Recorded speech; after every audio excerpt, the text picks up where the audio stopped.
El 14 de agosto de 1894, una emocionada multitud se congregaba a las puertas del Museo de Historia Natural de Oxford. Dentro de este maravilloso edificio gótico se celebraba la reunión anual de la Asociación Británica para el Avance de la Ciencia. Se habían vendido más de 2000 entradas y el recinto rebosante de oyentes impacientes esperaba la conferencia del profesor Oliver Lodge. Su nombre puede resultarnos extraño hoy en día, pero sus descubrimientos estarían a la altura de otros grandes pioneros de la electricidad, como Benjamin Franklin, Alessandro Volta o incluso el genial Michael Faraday. Casi sin ser consciente de ello, habría sido el causante directo de una serie de sucesos que vendrían a revolucionar el uso del latón y del cableado telegráfico en el mundo victoriano. Esta conferencia marcaría el nacimiento de la electricidad moderna, de un mundo dominado por el silicio y la comunicación inalámbrica de masas.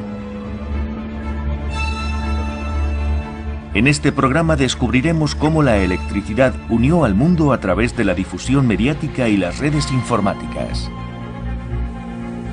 Veremos cómo la humanidad aprendió a desentrañar los misterios de la electricidad y a explotarla a nivel atómico. Tras siglos de experimentos, el hombre conseguiría comprender en su totalidad el comportamiento de la electricidad. Estamos ante el nacimiento de una nueva era.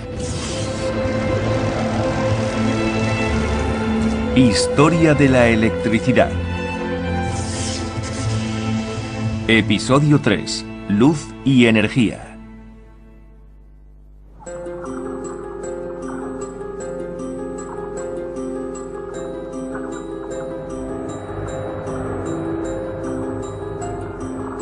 Estos fluorescentes no están conectados a ninguna fuente de energía, pero están encendidos. Es el efecto invisible de la electricidad, un efecto que no se limita a los cables por los que circula la corriente. A mediados del siglo XIX se postuló la teoría que justifica este fenómeno. La teoría dice que existe un campo de fuerza alrededor de toda materia cargada con energía eléctrica. Estos tubos fluorescentes se encienden porque están bajo la influencia del campo de fuerza que generan los cables de alta tensión que tengo encima.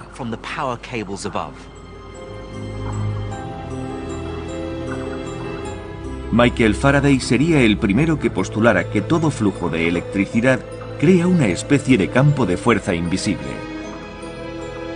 Sin embargo, sería un brillante joven escocés llamado James Clerk Maxwell el que más tarde probaría la teoría de Faraday utilizando las matemáticas, no la experimentación. Su teoría distaba mucho de la decimonónica manera de pensar en la que el mundo estaba concebido como una especie de máquina física.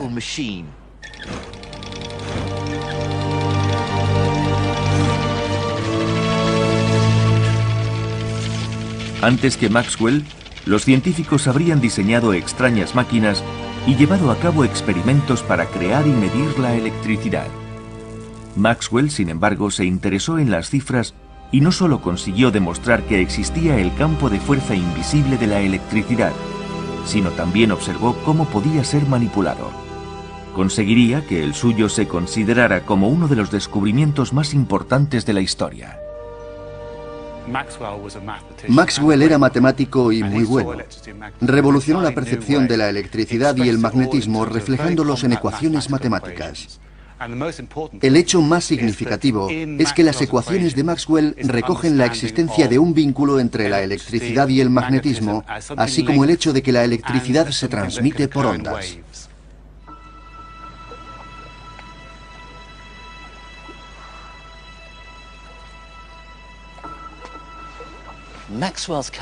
Los cálculos de Maxwell demostraban que ambos campos podían alterarse de la misma manera que lo hace la superficie del agua al introducir un dedo. Cambiar la dirección de la corriente eléctrica crearía una onda en ambos campos, magnético y eléctrico. El continuo cambio de la dirección de la corriente alternativamente hacia adelante y hacia atrás provocaría series de ondas cargadas de energía. Las matemáticas le revelaron a Maxwell que el cambio de la corriente eléctrica podría desprender ondas de energía continuas que transmitirían energía eternamente a no ser que algún elemento las absorbiera.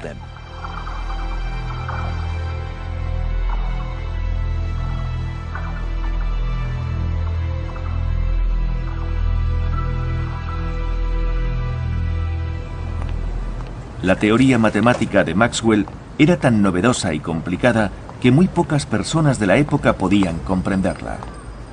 Aunque su trabajo era eminentemente teórico, inspiraría a un joven físico alemán llamado Heinrich Hertz.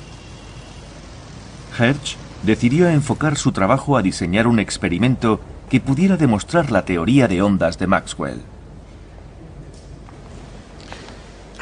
Miren esto. Este es un aparato original de Hertz. Su principal belleza reside en su sencillez. El calor genera una corriente alterna que fluye por las barras metálicas, produciendo una chispa eléctrica entre las dos esferas. Si la teoría de Maxwell era correcta, la corriente alterna debería generar alrededor del aparato una onda electromagnética invisible que se dispersara. Si se interpusiera un cable en la ruta de la onda, debería absorber el campo electromagnético cambiante, y esto induciría a que se creara una corriente eléctrica dentro del cable. Hertz construyó este anillo de cable, un receptor que podría llevarse a cualquier lado de la habitación y que detectaría la presencia de la onda. Le instaló al anillo de cable un pequeño espacio al aire en el que saltaría una chispa eléctrica en caso de que la corriente circulara por él. Sin embargo, teniendo en cuenta que el caudal eléctrico sería muy débil, iba a ser muy difícil apreciarla, por lo que Hertz tuvo que confinarse durante la mayor parte de 1887 en un cuarto oscuro, mirando fijamente a través de una lente para intentar detectar la débil chispa.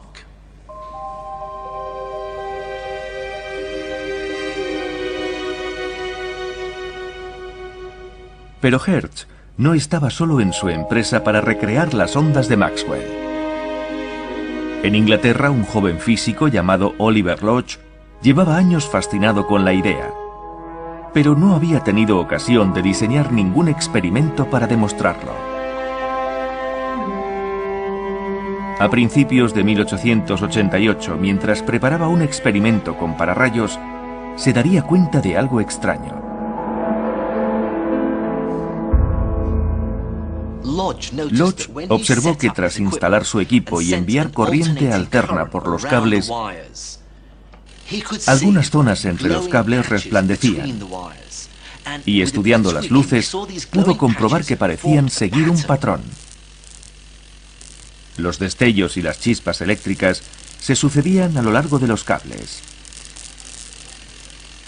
Observó que correspondían con las crestas y los valles de las ondas de una onda invisible. Lodge había probado la teoría de Maxwell. Sin quererlo, Lodge había recreado las ondas electromagnéticas de Maxwell a lo largo del cableado. La gran duda había sido resuelta. Henchido de emoción, Lodge se preparaba para compartir su descubrimiento con el mundo en la reunión anual de la Asociación Británica para el Avance de la Ciencia. Sin embargo, decidió tomarse antes unas vacaciones estivales. Graso error. En Alemania, Heinrich Hertz llevaba a cabo una investigación paralela para probar la teoría de Maxwell.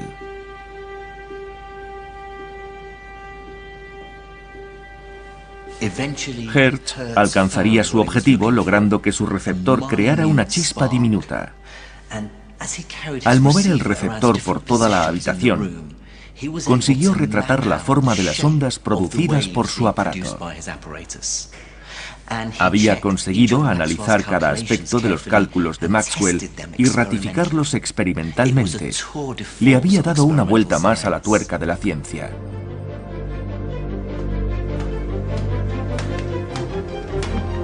En Inglaterra, con la multitud esperando la reunión de la Asociación Británica para el Avance de la Ciencia, Lodge volvía de sus vacaciones muy relajado y repleto de expectativas.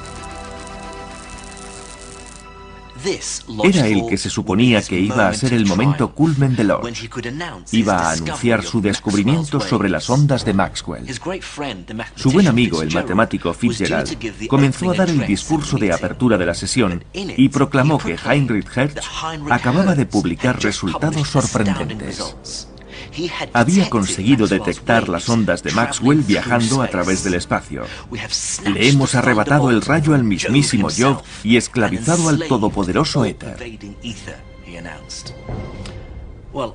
Me puedo imaginar cómo debió sentirse Lodge al ver su trabajo desahuciado.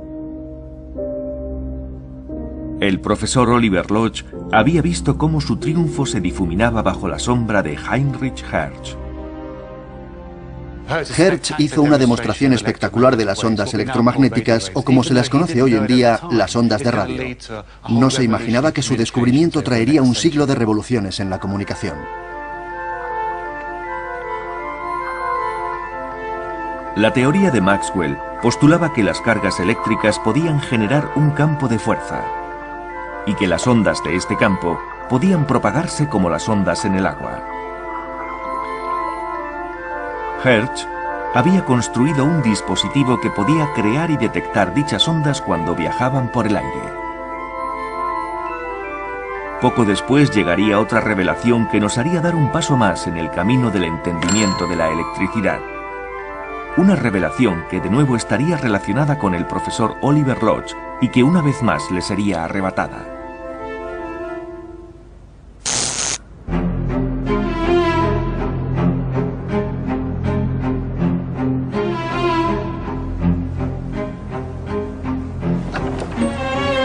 La historia comienza en Oxford. Corría el verano de 1894.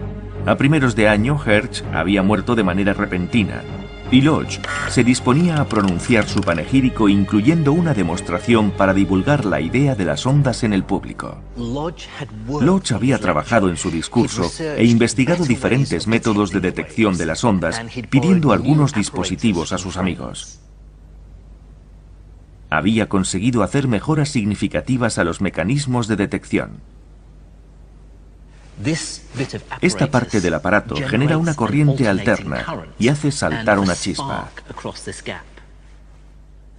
Tal y como Maxwell predijo, la corriente alterna emite una onda electromagnética que es recogida por este receptor, produciendo que haya una corriente eléctrica muy débil entre estas dos antenas. Hasta aquí el trabajo de Hertz. Lodge mejoró el sistema instalando un tubo lleno de limaduras de hierro que al recibir la débil corriente eléctrica se unían entre sí cerrando un segundo circuito eléctrico que hace sonar una campana. De tal forma que si presiono este botón, suena la campana del receptor, y todo ello sin ninguna conexión por cable entre los dos aparatos. Parece magia.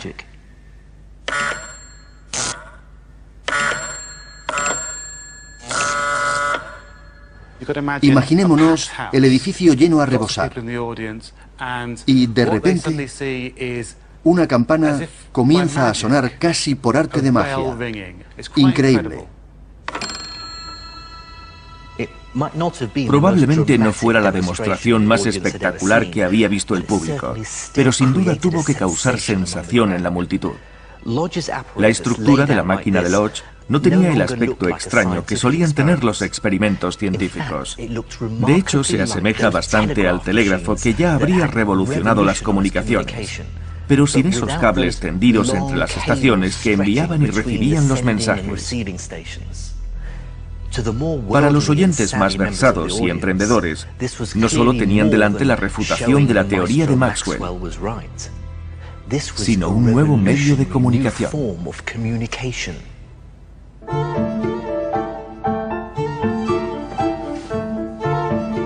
Lodge publicaría sus notas sobre cómo utilizar sus mejoras para enviar y recibir las ondas electromagnéticas. Inventores, neófitos, entusiastas y científicos de todo el mundo leerían con afán los informes de Lodge y comenzarían a experimentar con las ondas hertzianas. Sus palabras inspirarían a dos seguidores de renombre. Aunque de características muy diferentes, ambos mejorarían el telégrafo y pasarían a la historia de la ciencia con un mayor renombre que su predecesor, Oliver Lodge. El primero fue Guglielmo Marconi. Marconi era una persona muy inteligente, astuta y encantadora. Tenía el atractivo ítalo-irlandés y no solo le funcionaba con las muchachas jóvenes, también encantaba a científicos de fama mundial. Marconi no era científico, pero había leído todo lo que había caído en sus manos para poder montar su propio telégrafo inalámbrico. Es posible que le influyera haber crecido en la ciudad de Bolonia, muy cerca de la costa italiana. Debió ver con anticipación el potencial de las comunicaciones marítimas inalámbricas. A la temprana edad de 22 años, viajaría a Londres con su madre irlandesa como presentación. La otra persona inspirada en el trabajo de Lodge sería un profesor del Presidency College de Calcuta, llamado Jagadish Chandra Bose. Pese a los títulos por las universidades de Londres y Cambridge, el nombramiento de un hindú como científico de Calcuta había sido para él una lucha continua contra el racismo y la intolerancia. Se decía de los hindúes que no tenían el temperamento adecuado para la racionalidad de la ciencia. Bose estaba decidido a rebatir esa postura y rápidamente se puso a trabajar. Este es un informe de la 66 reunión de la Asociación Británica que se celebró en Liverpool en septiembre de 1896. Bose sería el primer hindú que comunicara en la reunión de la asociación sus resultados y presentara sus inventos. Había construido y mejorado el detector de Lodge, ya que en el clima cálido y húmedo de la India, las limaduras de hierro del tubo que se utilizaba para detectar ondas se oxidaban y se pegaban. Consiguió desarrollar un detector más práctico enrollando un filamento. Su trabajo fue toda una sensación. El detector resultó ser mucho más fiable y podía subirse a bordo de los buques aumentando el potencial de la flota británica. Gran Bretaña fue el centro de una enorme red de telecomunicaciones que alcanzaba prácticamente la totalidad del mundo. Esta tecnología se utilizaría en los buques comerciales y navíos militares, llegando a ser una pieza clave de la base del Imperio Británico. Pero a Bose, un científico puro, no le interesaban las aplicaciones comerciales de las señales inalámbricas, a diferencia de Marconi. Se había abierto un nuevo campo de investigación, pero Marconi no era científico, por lo que tenía otro punto de vista muy diferente. Quizás fuera esta la causa principal de su delantera. Tenía una habilidad especial para contactar con la persona adecuada en el momento adecuado. Marconi utilizaba sus contactos para ir directo a la fuente de los recursos que necesitaba.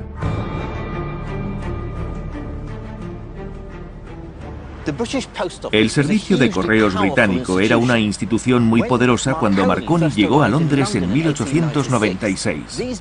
Estas oficinas acababan de inaugurarse y ya estaban a rebosar de trabajo para los servicios postales y telegráficos del imperio. Marconi había venido de Italia pregonando que podía mandar mensajes inalámbricos con un alcance jamás visto anteriormente. Y el jefe de ingenieros del servicio postal, William Preece, vio inmediatamente el potencial de la tecnología. Preece puso al alcance de Marconi tanto los medios económicos como a los ingenieros del servicio de correos, y pronto comenzarían los ensayos desde arriba. La azotea de las antiguas oficinas de correos está ahí enfrente. Entre este tejado y el otro, Marconi y los ingenieros del servicio de correos enviarían y recibirían ondas electromagnéticas. Los ingenieros ayudaron a mejorar el aparato y Marconi y Pries hicieron una demostración a los altos cargos del gobierno y de la marina.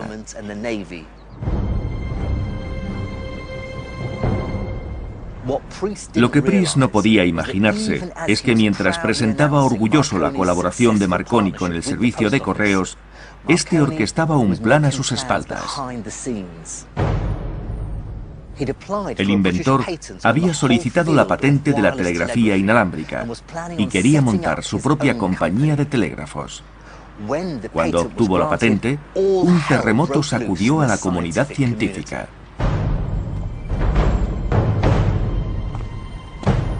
La patente era revolucionaria en sí misma.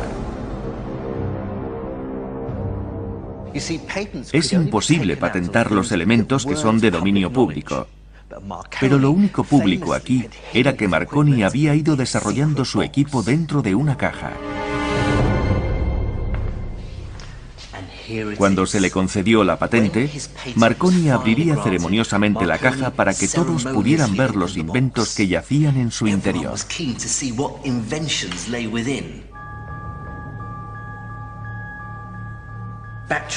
Un circuito de baterías que al cerrarse con limaduras de hierro hacían sonar una campana. Nada que no se hubiera visto antes, pero Marconi había patentado el conjunto. Marconi no se hizo famoso por haber inventado la radio. Él no la inventó. La mejoró y la convirtió en un sistema. Lodge no lo hizo. Por eso no es su nombre el que se recuerda, sino el de Marconi.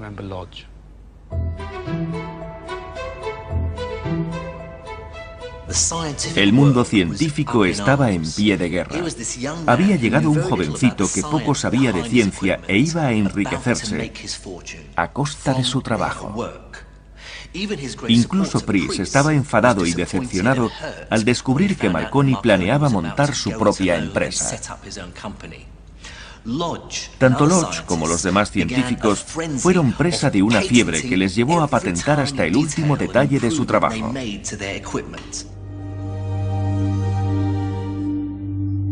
Esta frenética atmósfera impresionó a Bose al volver a Inglaterra.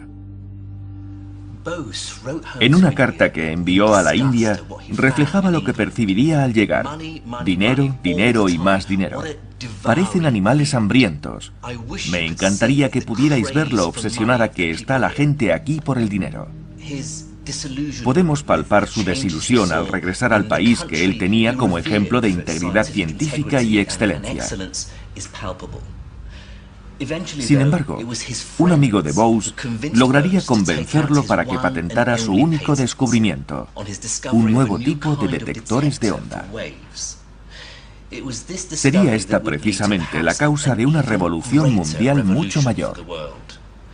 Habría descubierto el poder de los cristales.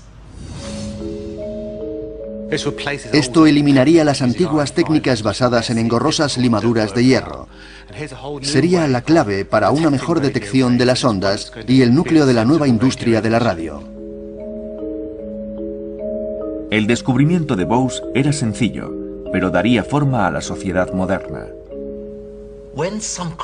Cuando algunos cristales entran en contacto con metales a fin de probar su conductividad, pueden tener comportamientos extraños. Por ejemplo, este cristal. Si consigo tocarlo en el sitio exacto en el extremo del filamento de metal y luego lo conecto a una pila, se percibe una cantidad de energía importante. Pero si cambio el lado de conexión de la pila y le doy corriente al lado opuesto, la energía es menor.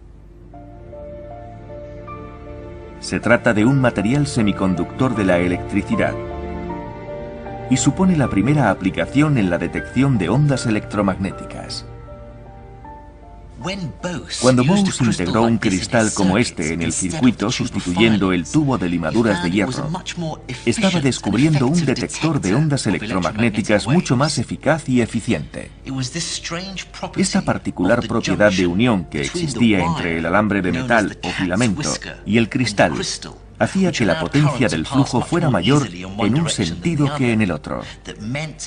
Este hecho permitiría detectar la señal de las ondas electromagnéticas. En una época en la que solo los científicos y los ingenieros eran capaces de saber por qué algunos cristales tenían esta capacidad, este descubrimiento sería considerado una práctica milagrosa.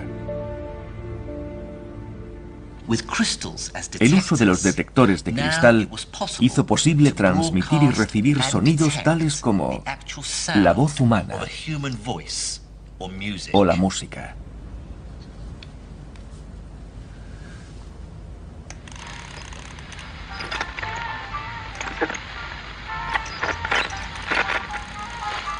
En su charla de Oxford de 1894, Oliver Lodge había abierto la caja de Pandora. Como académico no había conseguido prever que los descubrimientos científicos en los que había tomado parte tenían un gran potencial comercial. La única patente que había conseguido asegurar, la técnica para ajustar el receptor en busca de una señal de radio en particular, la había comprado la gigantesca empresa de Marconi. Quizás alcanzara su punto máximo de indignación cuando en 1909 le concedieron el Premio Nobel de Física a Marconi por la comunicación inalámbrica. Resulta difícil imaginar un sinsabor mayor para el físico que perdió la vez para demostrar las ondas de radio antes que Hertz y que luego le enseñó al mundo que podía enviar y recibir señales. Sin embargo, tal y como veremos en el siguiente vídeo, Lodge continuaría utilizando magnánimamente la tecnología que él había desarrollado como instrumento para dar crédito a los demás. Hertz made a great advance. He discovered how to produce and detect waves in space, thus bringing the ether into practical use, harnessing it for the transmission of intelligence in a way which has subsequently been elaborated by a number of people.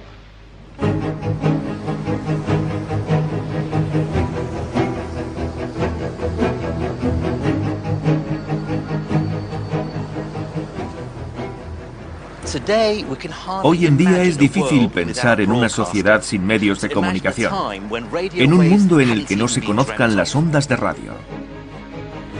Los ingenieros continúan trabajando para mejorar y perfeccionar nuestra capacidad de transmitir y recibir ondas electromagnéticas. Pero el descubrimiento inicial fue sin duda un triunfo de la ciencia pura, desde Maxwell hasta Lodge y pasando por Hertz. Sin embargo, la naturaleza misma de la electricidad seguía siendo un misterio. ¿Cuál era la causa real de la producción de esas cargas y corrientes eléctricas? Los científicos estaban aprendiendo a explotarla, pero aún no sabían qué era exactamente la electricidad. Este enigma sería posteriormente resuelto a través de la observación del flujo de la electricidad en los diferentes materiales. Volvamos la vista atrás a mediados del siglo XIX para estudiar a Heinrich Geissler, el gran soplador de vidrio e investigador que realizó estas piezas.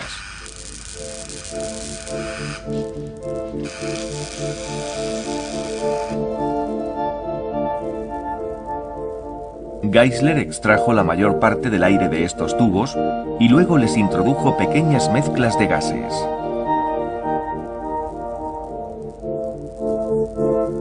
Al hacer circular la electricidad, consiguió que se iluminaran mostrando colores asombrosos y haciendo que el flujo eléctrico pareciera tangible. Aunque en un primer momento fueron diseñados para el entretenimiento, durante los siguientes 50 años, su modelo se utilizaría para estudiar el flujo de la corriente.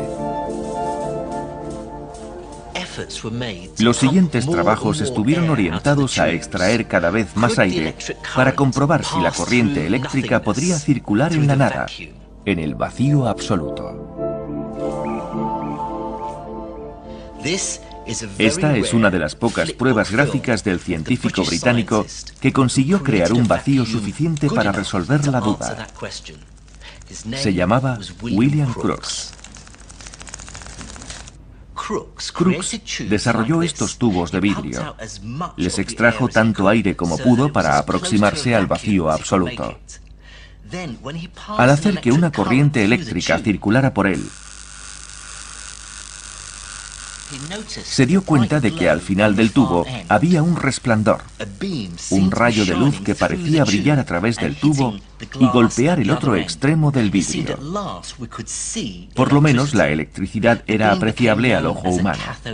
El rayo de luz se denominó rayo catódico, y estos tubos serían los precursores de los tubos de rayos catódicos que se utilizarían en los televisores durante décadas. El físico J.J. Thomson descubrió que los rayos catódicos estaban compuestos de pequeñas partículas cargadas negativamente. Como su función era el transporte de la electricidad, se les denominó electrones. Debido a la dirección fija de los electrones desde la lámina calentada y cargada positivamente hasta el otro extremo, su comportamiento era el mismo de los cristales semiconductores de Bose. La diferencia residía en que si los cristales tenían sus características naturales, como tener que encontrar el sitio exacto para que funcionaran, los tubos podían fabricarse sistemáticamente. Empezarían a conocerse como válvulas y pronto irían sustituyendo a los cristales naturales de las radios. De nuevo, estos descubrimientos desembocarían en una explosión tecnológica.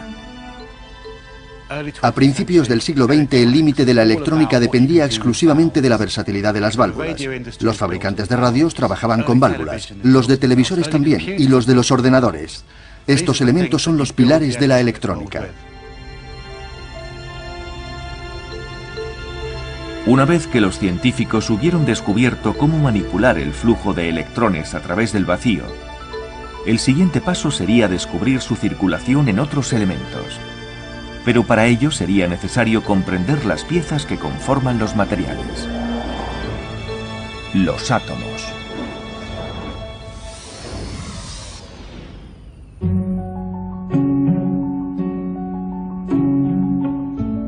A principios del siglo XX, la humanidad empezó a revelar la naturaleza y el comportamiento de los átomos.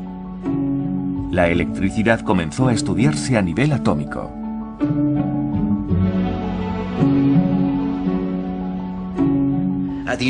En la Universidad de Manchester, el equipo de Ernest Rutherford estudiaba la estructura interna del átomo y desarrollaba un mapa atómico.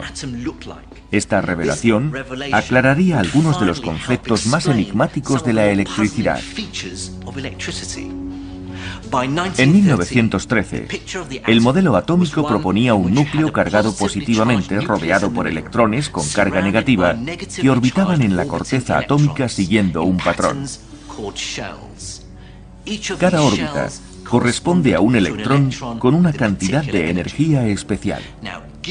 Si hubiera una subida energética, el electrón podría saltar de una órbita interior a otra exterior hasta que el átomo quedara ajustado. Si la alteración no fuese lo suficientemente estable, o fuera una alteración temporal y se perdiera energía, el electrón podría volver a su órbita inicial. Si así lo hiciere, se liberaría un fotón y energía. La cantidad de energía liberada dependería de la longitud de onda, o si hablamos de percepción humana, del color que emitiese. La comprensión de la estructura del átomo explicaría los grandes espectáculos lumínicos de la naturaleza. Como en los tubos de Geissler, el tipo de gas por el que circula la electricidad define el color de la luz resultante. Los tonos azulados de los rayos se derivan de la composición de nitrógeno de la atmósfera. Las capas más altas de la atmósfera tienen una composición de gases diferente, por lo que los fotones desprendidos crean espectaculares halos de diferentes colores.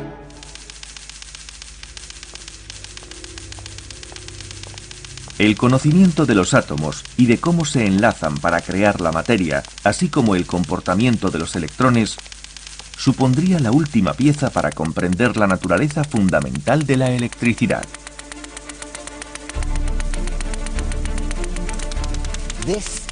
Esta es la máquina Windsurf y sirve para generar cargas eléctricas. El rozamiento desprende los electrones de los discos que recorren los brazos metálicos de la máquina. Los metales tienen propiedades conductoras porque sus electrones tienen enlaces débiles dentro de la estructura atómica, por lo que es fácil agitarlos y hacer que fluyan como electricidad. Los aislantes, por el contrario, no conducen la electricidad porque su estructura atómica es firme y por tanto sus electrones no pueden desplazarse. Al comprender el flujo de los electrones y por tanto la electricidad, parecía que quedaba explicado el fenómeno de la conductividad. Sin embargo, ¿cómo explicar las peculiares propiedades de los semiconductores? Nuestra sociedad tecnológica está cimentada sobre los semiconductores. Sin ellos, nuestro mundo se vendría abajo. Jagadish Chandra Bose tropezaría con los semiconductores a finales del siglo XIX, pero nadie podría haber adivinado entonces la importancia que tendrían hoy en día.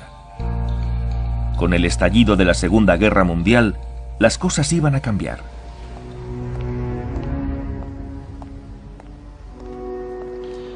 En Oxford, este laboratorio que acababa de ser inaugurado se militarizó y se puso al servicio de la guerra. Se encomendó a su personal investigador la tarea de mejorar el sistema de radar británico.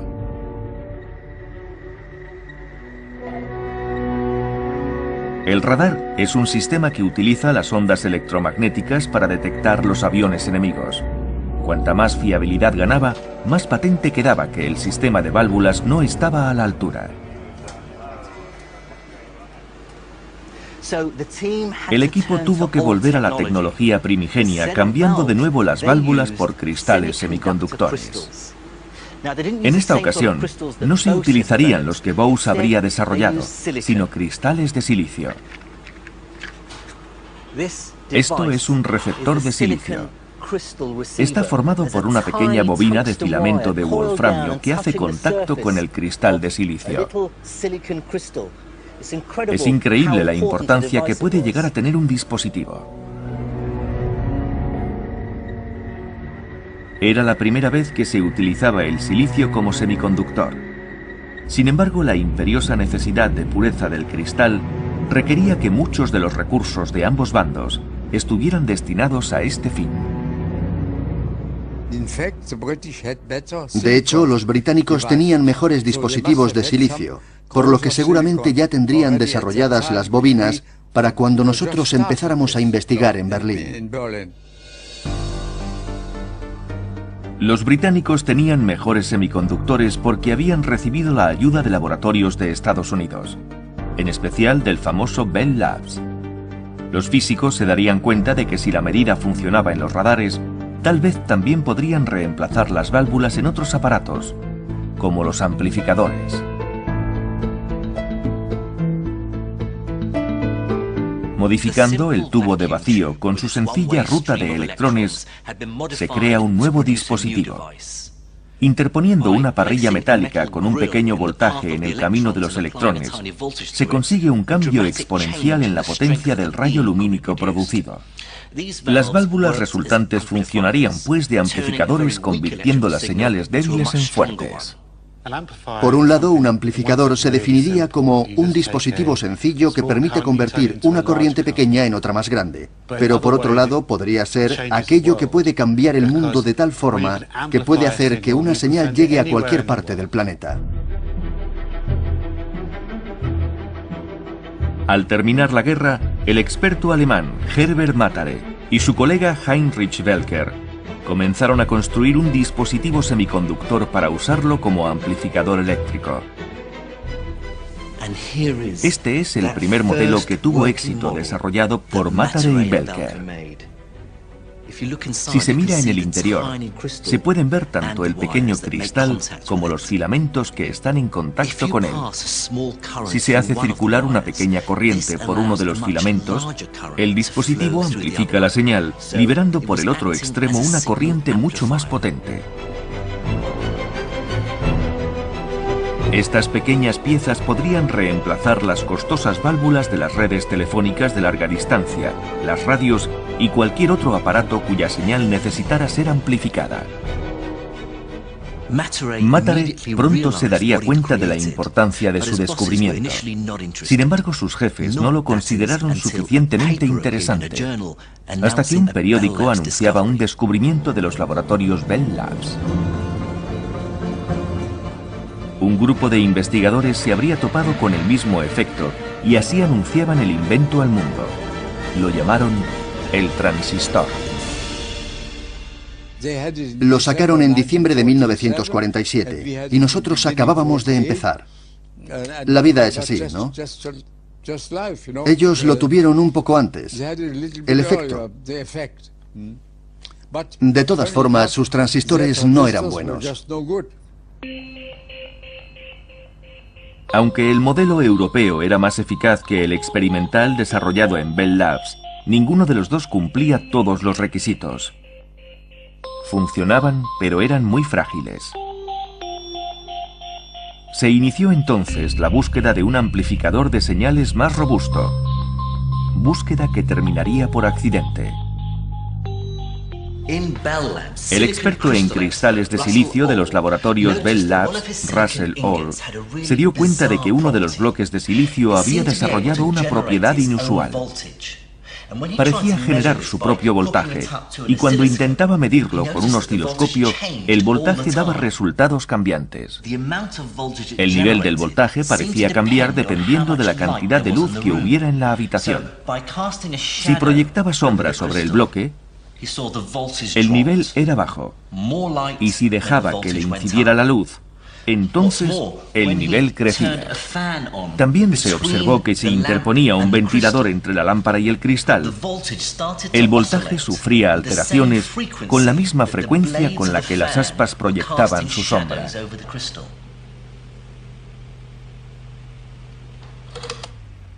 Uno de los colegas de Hall descubriría inmediatamente que el bloque tenía una grieta que hacía de junta natural. De no tener esta pequeña grieta sobre el cristal, hubiera sido completamente sólido. Se hubiera comportado de la misma forma que el punto de unión del filamento con el cristal en el dispositivo de Bose, excepto en la sensibilidad lumínica. La grieta la habían provocado diferentes impurezas ubicadas en ambas caras del bloque. Por un lado, existía un nivel ligeramente más elevado de fósforo. La otra cara presentaba, por el contrario, mayores niveles de boro. De algún modo parecía que los electrones podían desplazarse del lado del fósforo al del boro, pero no al contrario. Los fotones que incidían en el bloque desprendían los electrones de los átomos del silicio y estos se transmitían a través de los átomos de las impurezas. Los átomos de fósforo contienen un electrón de más. El boro tiende a captar electrones, por lo que los electrones desprendidos tenderían a circular a través de la grieta siempre del lado del fósforo hacia el lado del boro. Siempre en el mismo sentido.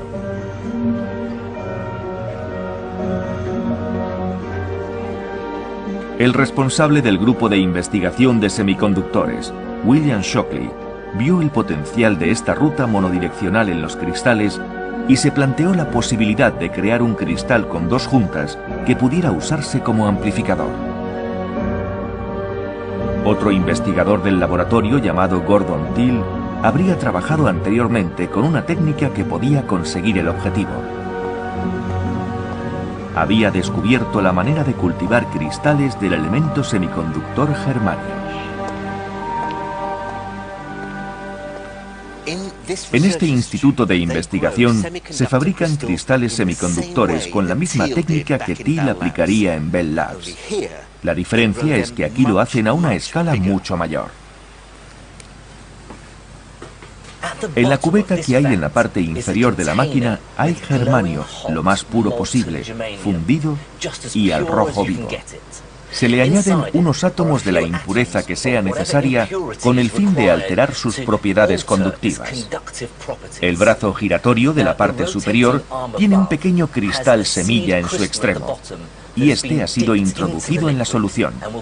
El brazo irá subiendo lentamente.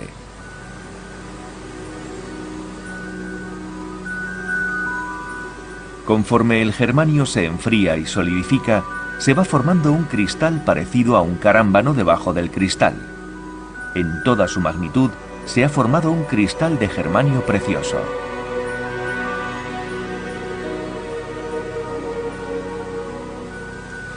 Thiel descubrió que podían añadirse impurezas en la cubeta mientras el cristal iba creciendo para que se mezclaran con el mineral. De esta forma, el cristal resultante tendría capas finas de las diferentes impurezas, creándose así juntas a lo largo de todo el cristal.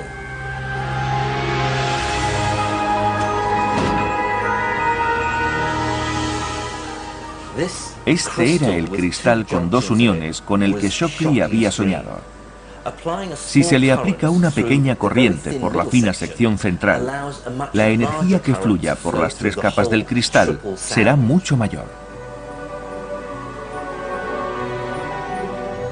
De cada cristal como este, podrían cortarse pequeños bloques transversales que tendrían las dos juntas y permitirían controlar de manera precisa el desplazamiento de los electrones a través de ellos.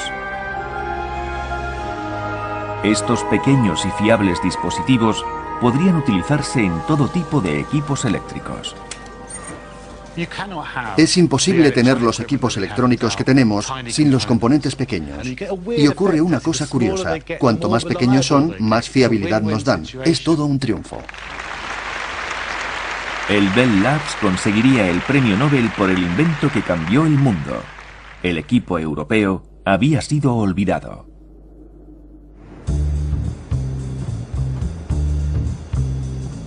En 1955, William Shockley dejó Bell Labs para abrir su propio laboratorio de materiales semiconductores en la zona rural de California. Contrató a los mejores físicos del condado, pero la euforia le duraría bien poco debido a su difícil carácter. Sus trabajadores fueron dejando la empresa porque no soportaban la manera en la que se les trataba. Así que el hecho de que Shockley fuera un poco estúpido sería la causa de que hoy exista Silicon Valley o el Valle del Silicio en español. El peculiar carácter de Shockley podría haber originado la escisión de algunas empresas, la creación de otras nuevas, etc.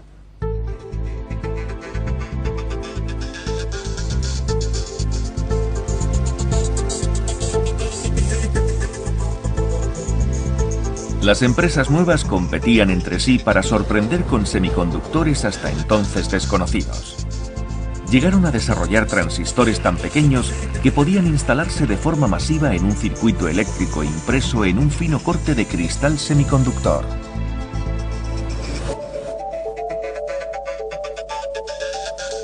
Estos chips, pequeños y fiables, podían implantarse en todo tipo de equipos electrónicos, aunque su uso más popular fuera en los ordenadores. Había nacido una nueva era.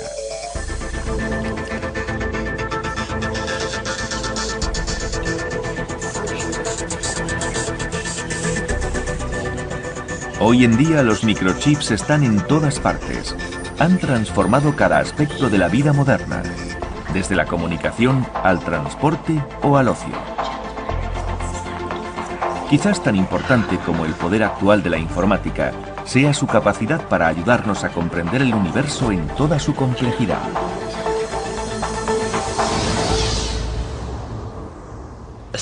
Un microchip como este puede contener unos 4.000 millones de transistores. Es increíble cuánto ha avanzado la tecnología en 60 años.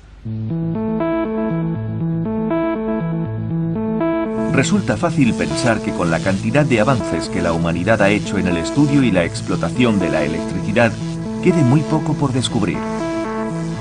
Pero nos equivocaríamos.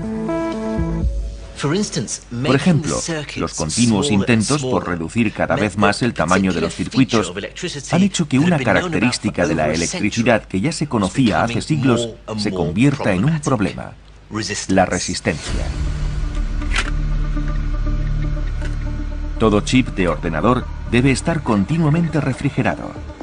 Veamos qué sucede si quitamos el ventilador. Vaya, se está disparando. 40 grados centígrados, 60. 100 grados centígrados y se estropea. En unos pocos segundos el chip está calcinado. Al circular los electrones a través del chip, tienen que enfrentarse a las resistencias que encuentran, por lo que al friccionarse con los átomos del silicio desprenden energía y calor. Dependiendo de nuestro objetivo, este efecto podría ser ventajoso. Por ejemplo, si queremos fabricar calentadores, hornos eléctricos o si queremos encerrarlo en una bombilla. Pero en general la resistencia en los aparatos electrónicos y en las instalaciones eléctricas supone la mayor fuente de pérdida de energía y un gran problema. Se calcula que la resistencia puede desaprovechar hasta un 20% de toda la electricidad que generamos. Es uno de los problemas más graves de la era contemporánea. Muchas líneas de investigación apuntan precisamente hacia ese camino. Lo que percibimos como calor no es más que el reflejo de la vibración de los átomos de un material. Si se produce esta vibración, la probabilidad de que los electrones que circulan choquen contra el material aumenta. Cuanta más temperatura se alcance, mayor será la resistencia del material. A menos grados, menor resistencia. Pero ¿qué sucede si enfriamos mucho un material hasta un nivel próximo al cero absoluto, a 273 grados bajo cero? Cuando se alcanza el cero absoluto, la ausencia total de calor no permite que los átomos se muevan. ¿Qué sucedería entonces si hiciéramos pasar una corriente de electrones, un flujo eléctrico?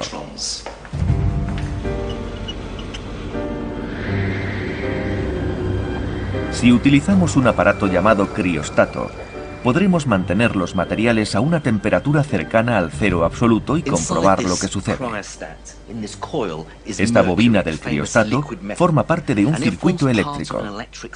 En su interior tenemos mercurio, el famoso metal líquido. Este dispositivo medirá la resistencia del mercurio. Miren lo que sucede conforme voy introduciendo el mercurio en la parte más fría del criostato. La resistencia al flujo de energía cae exponencialmente aproximándose a cero. El mercurio, como muchas otras sustancias, tiene la capacidad de convertirse en superconductor, es decir, que forma parte de aquellos materiales que no presentan resistencia. Pero estos materiales solo funcionan cuando su temperatura es muy baja. Si nuestra instalación eléctrica o nuestros electrodomésticos estuvieran hechos de algún material superconductor, evitaríamos la pérdida de mucha de nuestra preciada energía eléctrica.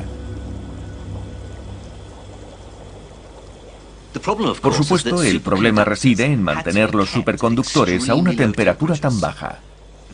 En 1986 tuvo lugar un gran descubrimiento.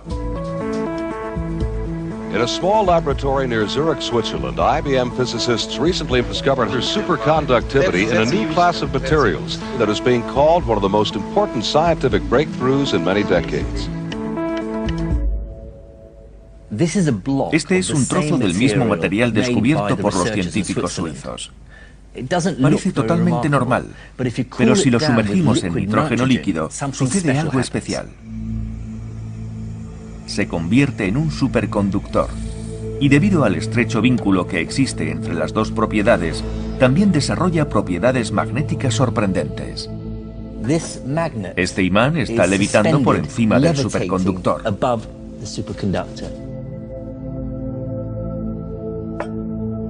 Lo más novedoso del material es que aunque esté refrigerado, su temperatura dista mucho del cero absoluto.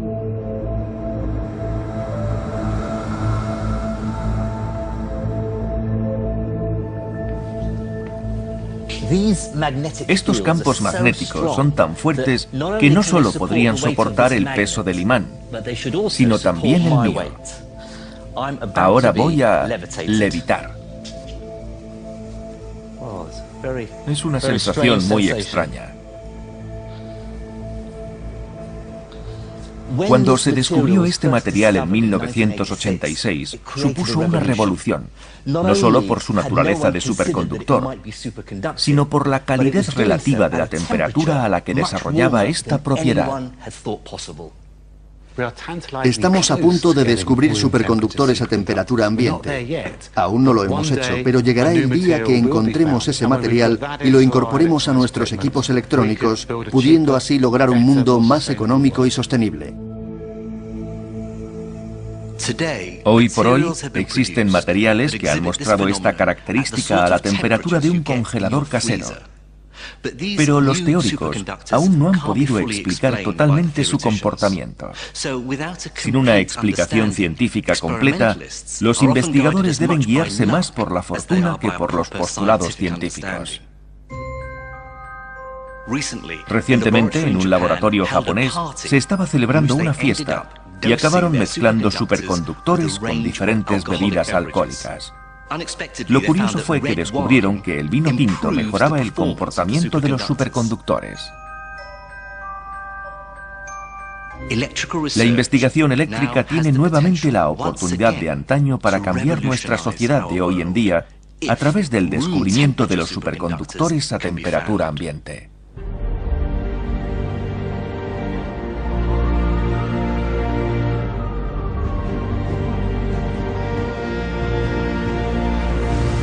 Nuestra dependencia de la energía eléctrica aumenta día a día. Cuando descubramos cómo explotar los superconductores, tendremos un nuevo mundo ante nosotros. Será uno de los periodos más importantes de la humanidad, de descubrimientos constantes. Se inventarán numerosas herramientas, técnicas y tecnologías para transformar una vez más nuestra sociedad.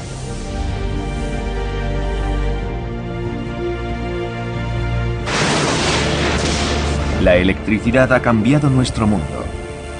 Hace solo un par de siglos, era admirada como una maravilla misteriosa y mágica.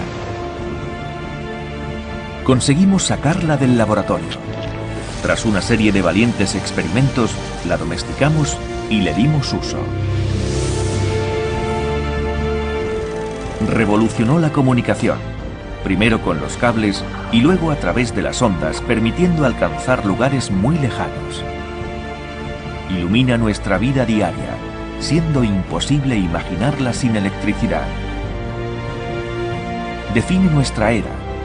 Estamos perdidos sin ella. Además, día a día, nos brinda la oportunidad de volver a renacer, de revolucionar el mundo.